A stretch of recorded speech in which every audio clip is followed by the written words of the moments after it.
ইরানের সরকারি লক্ষ্যবস্তুতে হামলা জোরদারের নির্দেশ ইসরায়েলের প্রতিরক্ষা মন্ত্রী। তেহরানে হাসপাতালে আবারও হামলা।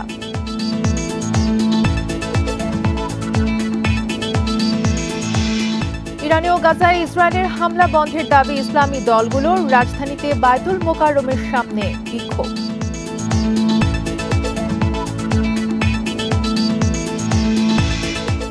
ফেনীর ফুলগাজীতে নদীর বাঁধ ভেঙে ৫ গ্রাম প্লাবিত। নিম্নমানের কাজের অভিযোগ পানি উন্নয়ন বোর্ডের বিরুদ্ধে।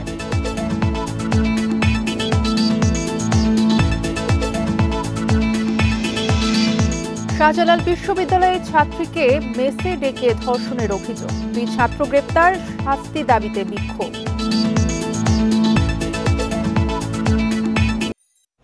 সরকার প্রশাসনে থাকা ফ্যাসিবাদের দোসরদের অপসারণ না করলে বিএনপি তাদের তালিকা প্রকাশ করবে বলে জানিয়েছেন দলটির চেয়ারপারসনের উপদেষ্টা মোয়াজ্জেম হোসেন আলাল। জাতীয় প্রেস ক্লাবের সামনে অপরাজেয় বাংলাদেশের যুব সমাবেশে হুঁশিয়ারি দেন তিনি। আলাল বলেন, ঘাপটি মেরে থাকা ফ্যাসিবাদের দোসরদের গ্রেপ্তার করে সুষ্ঠু নির্বাচনের পরিবেশ তৈরি করতে হবে। যারা গুম খুনের সঙ্গে জড়িয়ে ফ্যাসিবাদের হাতকে শক্তিশালী করেছে তারা আজ রাষ্ট্রের গুরুত্বপূর্ণ জায়গাগুলোতে অবস্থান করছে, কিন্তু সরকার তাতে বিচলিত নয় বলে অভিযোগ করেন তিনি। বলেন, নির্বাচন একটি গণতান্ত্রিক প্রক্রিয়া হলেও গত ৩টি নির্বাচনে দেশের সাধারণ মানুষ ভোটাধিকার থেকে বঞ্চিত। এতে গণতন্ত্র ধ্বংস হয়েছে। দ্রুত একটি সুষ্ঠু নির্বাচনের মাধ্যমে গণতান্ত্রিক সরকারের কাছে ক্ষমতা হস্তান্তরের দাবি জানান তিনি।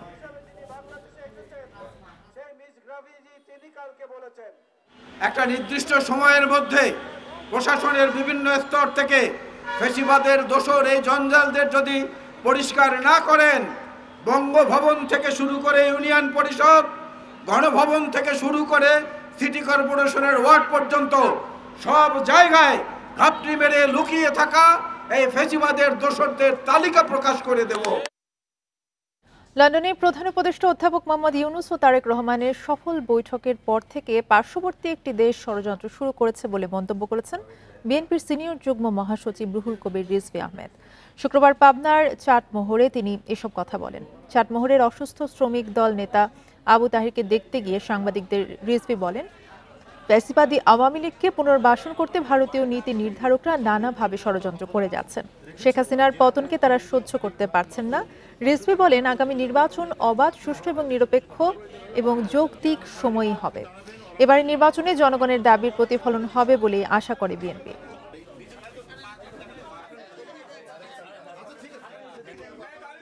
যে চক্রান্ত ষড়যন্ত্র এখনো কমছে না। পার্শ্ববর্তী দেশ তারা যখনই দেখেছে ডক্টর ইউনূস সাহেব এবং তারেক রহমান সাহেবের বৈঠক হয়েছে, এখন আমাদের ভারপ্রাপ্ত চেয়ারম্যান তারেক রহমানের নামে অসংখ্য কুৎসা এবং অপপ্রচার সেখান থেকে চালানো হচ্ছে। দেশের বেশিরভাগ রাজনৈতিক দলই আদিবাসীদের অধিকার প্রতিষ্ঠায় আগ্রহী নয়, আর দেশে আদিবাসী নাই এমন প্রচারও দলগুলো একমত। এই মন্তব্য করেছেন টিআইবির নির্বাহী পরিচালক ডক্টর ইফতেখারুজ্জামান। ৫ আগস্টের পর দেশে অনেক সংস্কারের সম্ভাবনা তৈরি হলেও কতটুকু বাস্তবায়ন হবে তা নিয়ে শঙ্কার কথা জানান তিনি। রাজধানীর ধানমন্ডির ভলান্টারি অ্যাসোসিয়েশন মিলনায়তনে সাম্প্রতিক পার্বত্য পরিস্থিতি ও পার্বত্য চুক্তি বাস্তবায়নে করণীয় শীর্ষক আলোচনা সভার আয়োজন করে আদিবাসী ফোরাম।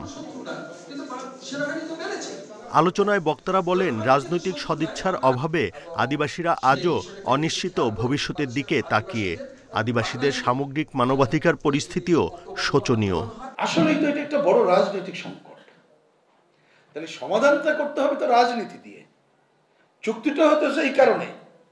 কিন্তু আমরা দেখছি এই যে রাজনৈতিকভাবে সমাধান করব, চুক্তি করলাম, কাগজে কলমে বললাম, মিটিং এসে বললাম, কিন্তু যারা করব আমরা কি এটুকু উপলব্ধি করছি? নতুন বাংলাদেশের স্বপ্ন দেখি, সুন্দর একটি মানবিক গণতান্ত্রিক বাংলাদেশের স্বপ্ন দেখি, তাদেরকে অবশ্যই পার্বত্য চট্টগ্রাম চুক্তি বাস্তবায়ন সহ এই দেশের সকল আদিবাসী মানুষ, প্রান্তিক মানুষ, চা বাগানের মানুষ, দলিত মানুষ, সবার মানবাধিকারের দিকে দৃষ্টি দিতে হবে। অন্তর্বর্তী সরকার আদিবাসীদের অধিকার বাস্তবায়নে কাজ করবে এমন আশা প্রকাশ করেন টিআইবির নির্বাহী পরিচালক ডক্টর ইফতেখারুজ্জামান। বলেন, সরকারের পেছনে শক্তিশালী যে গোষ্ঠী আছে তারা কতটুকু আদিবাসীদের অধিকার বাস্তবায়নে কাজ করবে সে প্রশ্নও রাখেন তিনি। এই দেশে আদিবাসী নাই, এটা প্রচার করতে হবে। এটার মধ্যে রাজনৈতিক মহলেও যারা প্রভাবশালী, যারা মেইন স্ট্রিম রাজনীতির ধারক বাহক ক্ষমতা, কোন দল ক্ষমতায় ছিল না ছিল সেটা কোনো বিষয় না। বৈষম্য বিরোধী আন্দোলনে যারা সফল হয়েছে, এছাড়া যারা ক্ষমতার দ্বার প্রান্তে আছে, সেসব রাজনৈতিক দল আদিবাসীদের নিয়ে কি ভাবছে সেটাও জানার প্রয়োজন আছে বলে মন্তব্য করেন টিআইবি প্রধান। পার্বত্য চট্টগ্রাম চুক্তি বাস্তবায়নে পাহাড়ের রাজনৈতিক নেতৃত্ব, সামাজিক ও প্রথাগত নেতৃত্ব সহ মূলধারার সবার সঙ্গে আলোচনার মাধ্যমে রাষ্ট্র দ্রুত সমাধানের পথ খুঁজবে বলে আশা প্রকাশ করেন বক্তারা। Buddhadeb Kundu, independent news, Dhaka. টানা বৃষ্টি ও উজানের ঢলে ফেনীর ফুলগাজীতে মহুরী ও সিলোনিয়া নদীর দুটি স্থানে বাঁধ ভেঙে গেছে। এতে অন্তত 5টি এলাকা প্লাবিত হয়েছে। ভয়াবহ বন্যার বছর না পেরোতেই আবারও বাঁধ ভাঙায় পানি উন্নয়ন বোর্ডের কাজের মান নিয়ে প্রশ্ন তুলছেন স্থানীয়রা। বৃহস্পতিবার রাতে ভাঙনের কবলে ফেনীর ফুলগাজীর মহুরী ও সিলোনিয়া নদীর বাঁধ। এতে পানি ঢুকতে শুরু করে উত্তর বরইয়া, দক্ষিণ বরইয়া, বণিকপাড়া, বসন্তপুর ও জগৎপুর এলাকায়। বাঁধ উপচে পানি ঢুকে পড়েছে পরশুরামের মণিপুর এলাকায়। এরই মধ্যে তলিয়ে গেছে মাছের ঘের, ফসলি জমিসহ অনেক ঘরবাড়ি। দুর্ভোগে পড়েছেন 4000 বাসিন্দা। ভয়াবহ বন্যার বছর না পেরোতে আবার বাঁধ ভাঙায় পানি উন্নয়ন বোর্ডের দায়সারা কাজকে দুষছেন স্থানীয়রা। ভাত রান্না করছে, ডাল রান্না করছে, মাছ রান্না করছে, বেগিন রয়েছে মরি, আমরা খাইতে আমার সময় হয় না। এখানে ঠাকুর বাড়ি ডুবে গেছে, অনেক মানুষের ক্ষয়ক্ষতি হয়েছে, 4-5টা গ্রাম তলিয়ে গেছে। এখন সর্বনিম্ন মানে যে কাজগুলো হয় তারা এই কাজগুলো করে পানি উন্নয়ন বোর্ড। পানি উন্নয়ন বোর্ডের দাবি, নদী সরু হওয়ায় অতি বৃষ্টি ও উজানের ঢলের তোর সইতে পারছে না বাঁধ। এতে দেখা দিচ্ছে ভাঙন। এখন বাঁধ মেরামতের চেষ্টা চলছে, পাশাপাশি টেকসই বাঁধ নির্মাণে প্রকল্প নেওয়া হচ্ছে। পরশুরাম পয়েন্টে নদীর গড় প্রস্থ হলো 100 মিটার, ফুলগাজীতে নদীর গড় প্রস্থ 40 থেকে 45 মিটার। আমরা যতক্ষণ পর্যন্ত প্রকল্প বাস্তবায়ন করে নদীর গড় প্রস্থ 100 মিটারে না নিতে পারবো, ততক্ষণ পর্যন্ত এখানে বন্যার ঝুঁকি থেকেই যাবে।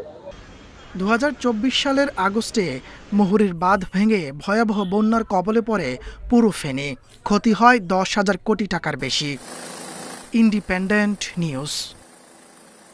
শাহজালাল বিজ্ঞান ও প্রযুক্তি বিশ্ববিদ্যালয়ের এক ছাত্রীকে অচেতন করে ধর্ষণ, ভিডিও ধারণ ও হুমকির ঘটনায় 2 ছাত্রকে গ্রেফতার করেছে পুলিশ। প্রায় 2 সপ্তাহ আগের ঘটনায় বৃহস্পতিবার রাতে মামলা দায়েরের পর অভিযুক্ত 2 ছাত্রকে গ্রেফতার করে পুলিশ। ধর্ষণের ঘটনায় অভিযুক্তদের ছাত্রত্ব বাতিল সহ শাস্তির দাবিতে ক্যাম্পাসে বিক্ষোভ করেছে সাধারণ শিক্ষার্থীরা। কোরবানির ঈদের আগে 2 বন্ধুর সাথে সিলেট শহরের রিকাবি বাজারে একটি কনসার্টে গিয়েছিলেন শাহজালাল বিজ্ঞান ও প্রযুক্তি বিশ্ববিদ্যালয়ের এক ছাত্রী। পরে তাকে চেতনানাশক ওষুধ খাইয়ে মেসে নিয়ে যান ওই 2 বন্ধু। সেখানে তাকে ধর্ষণের পর ভিডিও ধারণ করা হয়। এই ঘটনা প্রকাশ করলে সে ভিডিও ও ছবি প্রকাশের হুমকি দেওয়া হয় ওই ছাত্রীকে। অবশেষে বৃহস্পতিবার বিশ্ববিদ্যালয় প্রক্টর বরাবর লিখিত অভিযোগ করেন ধর্ষণের শিকার ওই ছাত্রী। রাতেই কোতোয়ালি থানায় 2 জনের নামসহ 5 জনকে আসামি করে মামলা দায়ের করেন তিনি। এরপরই বিশ্ববিদ্যালয় প্রশাসনের সহায়তায় অভিযুক্ত শান্ত তারা আদনান ও স্বাগত দাস পার্থকে গ্রেপ্তার করে পুলিশ। প্রশাসনের সহায়তায় তাদেরকে গ্রেপ্তার করিয়েছি। দুটোর মধ্যে আমরা ফৌজদারি মামলা কমপ্লিট করেছি। বিশ্ববিদ্যালয় কি শাস্তি দিতে পারি, কোন প্রক্রিয়ায় শাস্তি দিতে পারি, সেটা নিয়ে আমরা আমাদের কাজ চলমান রয়েছে। ঘটনা জানাজানির পর ধর্ষণের অভিযুক্তদের ছাত্রত্ব বাতিল সহ ধর্ষণের সর্বোচ্চ শাস্তির দাবিতে ক্যাম্পাসে বিক্ষোভ করেন শিক্ষার্থীরা। ছাত্রত্ব আজীবনের জন্য বাতিল করতে হবে এবং আইনের মাধ্যমে তাদের সর্বোচ্চ শাস্তি নিশ্চিত করতে হবে। আমাদের ইউনিভার্সিটি প্রশাসন এবং সরকার যেন সর্বোচ্চ পর্যায়ে ওদেরকে করে, এবং আমাদের একটাই প্রত্যাশা দর্শক মুক্ত আমাদের সমাজ গঠিত হোক। আটকদের মধ্যে আদনান বৈষম্য বিরোধী আন্দোলনের সময় হামলার ঘটনায় একটি মামলার আসামি। Independent news. রাজধানীর বাজারে বেড়েছে চালের দাম। মানভেদে সরু ও মোটা চালের দাম বেড়েছে কেজিতে 2 থেকে 7 টাকা পর্যন্ত। মুরগির দামও চড়া, তবে স্বস্তি মিলছে সবজির বাজারে। ঈদ করে ঢাকায় ফিরেছেন কর্মজীবীরা, তাই ছুটির দিনে ভিড় বেড়েছে নিত্যপণ্যের বাজারে। তবে তাদের অস্বস্তিতে পড়তে হচ্ছে চাল কিনতে গিয়ে। সপ্তাহের ব্যবধানে সরু চালের কেজিতে বেড়েছে 7 টাকার মতো। গত সপ্তাহে মিনিকেট 75 থেকে 80 টাকা কেজিতে কেনা গেলেও এখন তা বিক্রি হচ্ছে 80 থেকে 88 টাকায়। 58 টাকার নিচে মিলছে না মোটা চাল। বাড়তি দামের জন্য মিল মালিকদের দুষছেন বিক্রেতারা। বাইরে থেকে ঢাকা আপ ডাউনের যে গাড়ি ভাড়া ডবল, সব কিছু খরচা বেশি দেওয়ার পরে ঢাকায় আসার পরে মানুষ একটু বিপদের মধ্যে আছে। চাউলের দাম, কাঁচা মাছের দামও বেশি। সিন্ডিকেটের কারণে বাজার বাড়ছে, বাড়ার কোনো প্রশ্ন উঠে না, কারণ দেশে পর্যাপ্ত পরিমাণ ধান চাউল আছে। আর গত 2 মাস আগে সরকার বাড়ি থেকে আমদানি করছে। কোরবানি ঈদের আগে কমেছিল মুরগির দাম, তবে এখন আবার চাহিদা বাড়ায় বেড়েছে দাম। সোনালী মুরগি বিক্রি হচ্ছে 280 থেকে 300 টাকায়, ব্রয়লারের কেজি 160 টাকা। তো নজরদারি সব দিকেই করা উচিত, কিন্তু কত দিকে করবো? আমি নজরদারি করে গেলাম এর দিক দিয়া, পরে আবার ওদিক দিয়ে বাড়াই দিল, তাহলে এর পিছনে থাকতে হবে। সরবরাহ ভালো থাকায় বাজারে সবজির দাম নাগালের মধ্যেই আছে। বেগুন, করলা, পটল সহ বেশিরভাগ সবজি কেনা যাচ্ছে গড়ে 50 টাকা কেজিতে, তবে কেজিতে 5 টাকা বেড়ে আলু বিক্রি হচ্ছে 25 টাকা কেজি দরে। Shahid Ahmed, independent news, Dhaka.